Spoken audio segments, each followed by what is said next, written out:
చెప్పండి. ప్రాణ భయము ఎవరికి ఉంది? మీకు అడుగుతున్నా, ఎవరికి ఉంది ప్రాణ భయం? లేదా ఎంత డబ్బు సంపాదించినా, ఎన్ని కోట్లు సంపాదించినా, పేద ధనవంతుడు తేడా లేదు. మొన్న కరోనా వచ్చింది కదా, హల్లెలూయా, దేవుడికి స్తోత్రం. నేను ఒక విషయం చెప్తున్నా, సగం మంది భయముతోనే చనిపోయారు. కరెక్ట్ కదా? సగం మంది భయముతోనే ప్రాణాలు విడిచారు. ఈరోజు భయపడద్దు, యేసుక్రీస్తు చెప్తున్నాడు. భయపడద్దు, యేసు ప్రభు చెప్తున్నాడు. ఆయన ఈరోజు భయపడుతున్నారు. కారణం ఏంటంటే ఆత్మ మూలంగా మీరు జన్మించలేదు. ఆత్మ మూలంగా జన్మించలే, శరీర మూలంగా జన్మించారు. హల్లెలూయా. శరీర మూలంగా జన్మిస్తే భయం ఉంటుందా ఉండదా? గల్తీ పత్రిక రాస్తుంది 5వ అధ్యాయం చదవండి.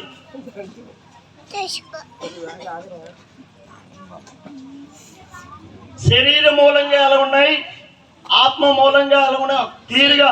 శరీర కార్యములు స్పష్టమై ఉన్నవి.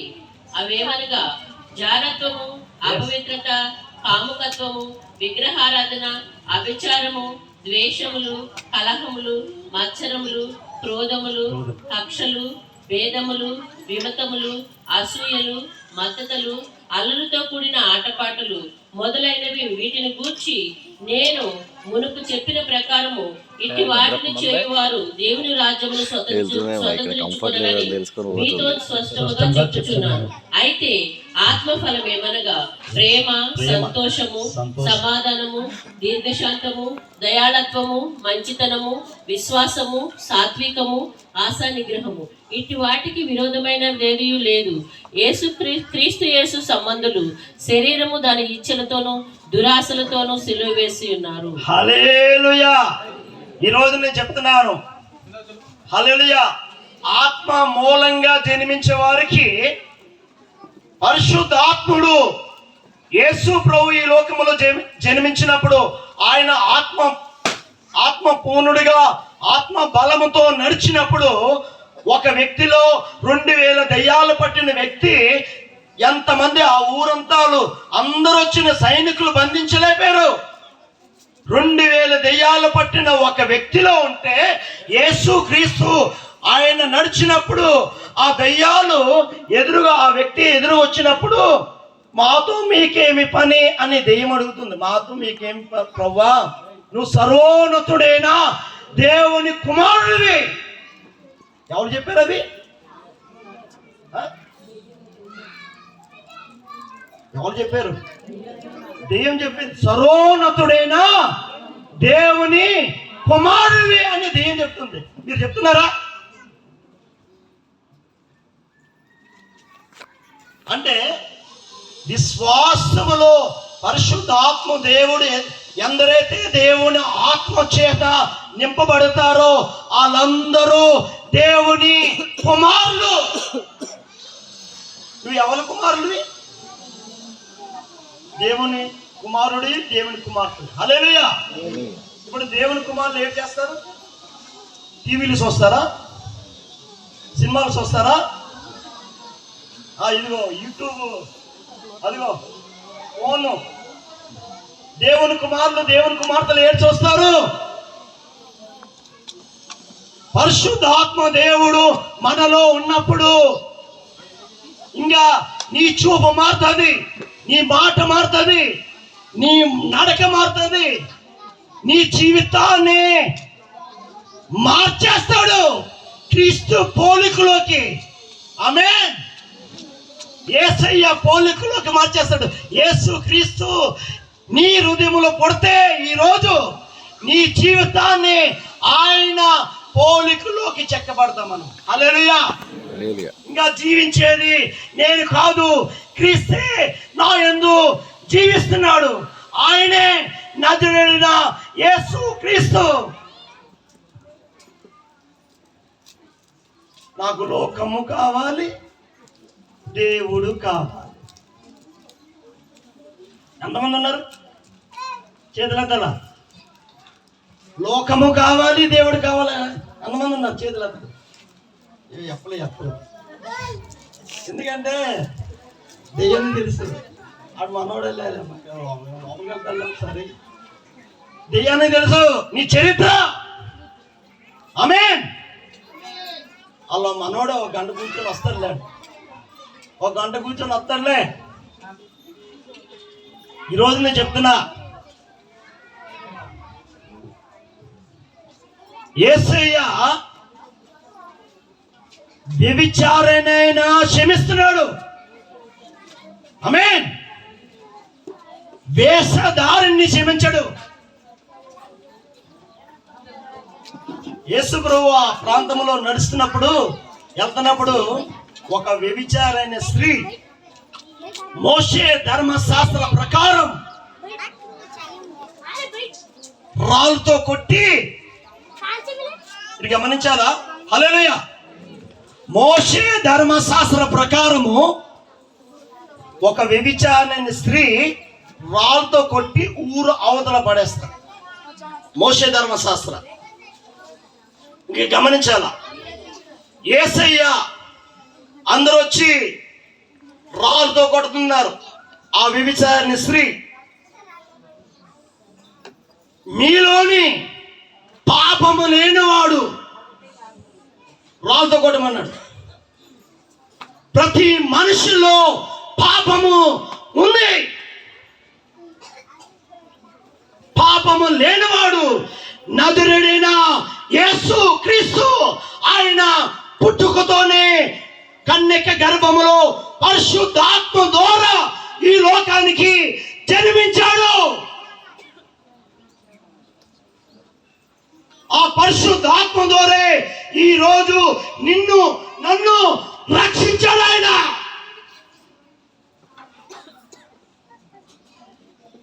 ఈరోజు మన జీవితాల్లో యేసయ్యకి స్థానం లేదు. యేసు ప్రభువు చెప్తున్నాడు, నన్ను ఆరాధిస్తున్నారు కానీ వాళ్ళ హృదయాలు నాకు దూరంగా ఉన్నాయని యేసు ప్రభు సెలవిస్తున్నాడు. వస్తున్నారు, ఆరాధిస్తున్నారు, పాటలు పాడుతున్నారు, కానీ మీ హృదయాల్లో నాకు దూరంగా ఉన్నాడు యేసు ప్రభు చెప్తున్నాడు. ఈరోజు నీ హృదయం ఎలా ఉంది? మనం ఇప్పుడు బయటకు పోతున్నాం. నేను ఒక మాట చెప్తున్నా, జీవిస్తే క్రీస్తు కోసమే జీవించు. జీవిస్తే రోషంగా జీవించు. లేకపోతే లోకంలో జీవించు. ఉంటాడు మా తమ్ముడు. జీవిస్తే క్రీస్తు కోసం జీవించు, లేకపోతే లోకంలో జీవించు. నిన్ను ఎవడ అడగట్లేదు కదా, అడుగుతున్నాడా? ఈ వేసజాన్ని ఎందుకు? పరిచయాలు శాస్త్రంలో మత్తయి సువార్త 23వ అధ్యాయం ఉంటుంది. పరిచయాలు శాస్త్రంలో ఆయనకి భక్తులుగా కనిపిస్తున్నారు. హల్లెలూయా. బయటికి భక్తులుగా కనిపిస్తున్నారు. హృదయము కంపుతో ఉంది. నీ శత్రువుని నువ్వు ప్రేమించట్లేదు. యేసయ్య మన తండ్రి పరిపూర్ణుడు, మన తండ్రి పరిపూర్ణుడు. నీ శత్రువుని ప్రేమించమన్నాడు యేసయ్య. నీ శత్రువు ఆ పరలోకంలో యేసయ్య ఆ సిలువలోని రక్తం చిందించినప్పుడు, ఆ సిలువలోని ఆఖరి క్షణాలలో ప్రాణం విడిచే ముందు యేసయ్య చెప్తున్నాడు, తండ్రి వీరేమి చేస్తున్నారు, వీరు ఎరగరు గనుక క్షమించమన్నాడు యేసయ్య. క్షమించాడే, అర్థం చేశాడే లేదా? ఈ రోజు నేను చెప్తున్నా, పరిశుద్ధాత్మ శక్తితో నువ్వు నింపబడాలా.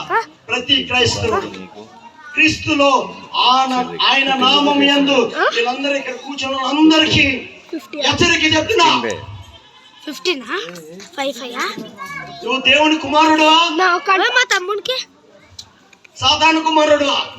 ఇంకా ఊరు మీరు ఆడ కూర్చొని సుశాంత్ గారిని నీకే వేస్తున్నా. 20 హల్లెలూయా. దేవుని కుమారులైతే, దేవుని కుమార్తెలైతే ఏం చూస్తున్నా? Time YouTube. అయినరా పరిశుద్ధాత్ముడు మనలో ఉన్నప్పుడు ఎంత 5Gలు వచ్చినా 10Gలు వచ్చినా లోకమంతా తారుమారైపోయినా నీ జీవితాన్ని ముట్టడానికి ఎవరికి ఏ అధికారము లేదు. పరిశుద్ధాత్మ శక్తితో నువ్వు నింపబడితే నీ చూపు మారుతుంది. ఆమేన్. నీ ప్రవర్తన మారుతుంది, నీ నడక మారుతుంది. ఈరోజు సెల్ ఫోన్లోని నేను ఒకటి ఎత్తున్నా, ఒకడు కనిపిస్తుంది, కూడా కనిపిస్తుంది. యూట్యూబ్, ఇన్స్టాగ్రామ్, ఫేస్బుక్ లో ఇప్పుడు అంతా మాయా మాయా మాయా మాయా. కుటుంబంలో నెమ్మది లేదు, కుటుంబంలో శాంతి సమాధానం లేదు, కుటుంబంలో ప్రేమ లేదు, కుటుంబంలో ఐక్యత లేదు. కారణం ఏంటంటే ప్రేమ చల్లారిపోతుంది. వాక్యం చదివిస్తుంది. రాకడ సమయం దగ్గర పడుతుంది. ఆయన ఎప్పుడు వస్తాడో తెలియదు, త్వరలోనే వస్తున్నాడు. నువ్వు సిద్ధపాటు కలిగి ఉన్నావా? సిద్ధంగా ఉన్నావా? మన జీవితానికి గ్యారెంటీ ఉందా? చెప్పండి, మీకే అడుగుతున్నా. మన జీవితానికి గ్యారెంటీ ఉందా? ఇప్పుడు ఇంటికి వెళ్తున్నావు, ఏమవుతుందో తెలీదు. ఈరోజు ఈరోజు నువ్వు బతికి ఉన్నావంటే కేవలం దేవుని కృప, కేవలం దేవుని కృప ద్వారా నువ్వు రక్షింపు పొందావు, కానీ నీ నీతిని బట్టి, నీ క్రియను బట్టి కాదు.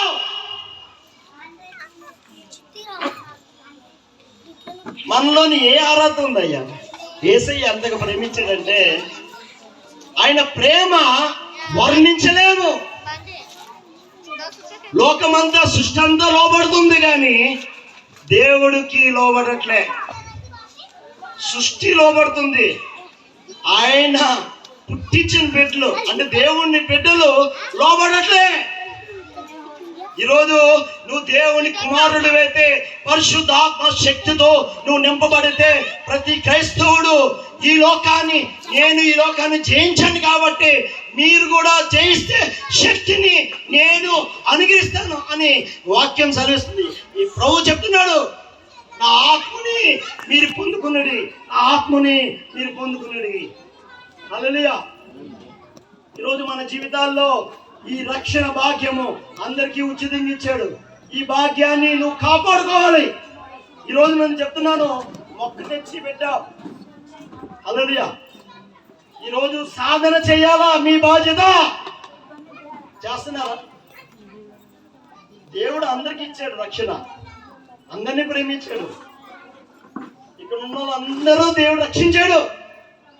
కానీ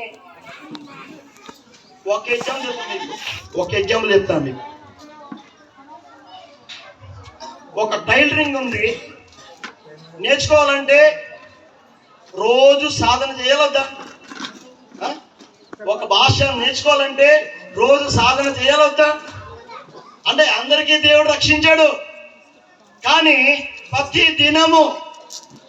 దినము ఉదయ కాలమున ప్రార్థన చేసినప్పుడు, ప్రార్థన ఎలా ఉండాలంటే పరిశుద్ధాత్మలో ప్రార్థన చేయాల, పరిశుద్ధాత్మలో దేవుని వాక్యం చదవాల, పరిశుద్ధాత్మలో ఆయన వాక్యము నీ హృదయంలో నరాల్లో జీవించుకోవాల.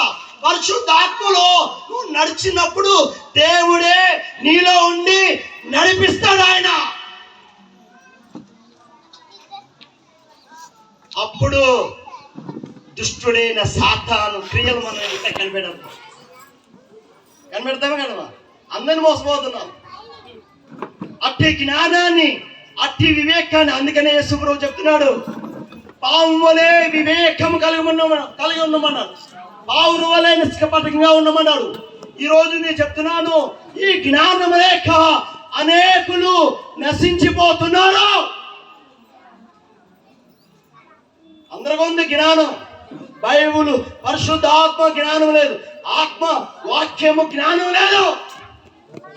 ఈరోజు మన జీవితాల్లో యేసుక్రీస్తు ఎందుకు పుట్టాడు? పాపుల్ని రక్షించుటకు ఈ లోకానికి దిగి వచ్చాడు ఆయన. ఈరోజు మన జీవితాల్లో ఇప్పుడు దేవుని కుమారుడు అయితే నీ కళ్ళు హల్లెలూయా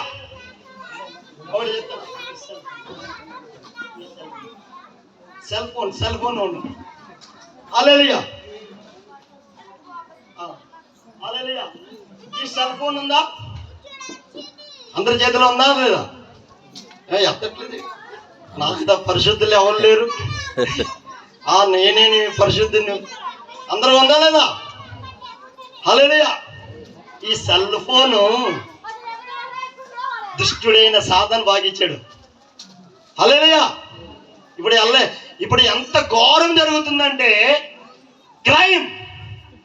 క్రైమ్ జరుగుతుంది. ఇక్కడ దుష్టుడైన సాతాను మనుషుల్ని హృదయాన్ని దోచుకుంటాడు. ఇక్కడ ఉదాహరణ చెప్తున్నా, ఇప్పుడు ఎలాగుందంటే సెల్ ఫోన్ ఒకటి చేస్తే ఇంకోటి కనిపిస్తుంది.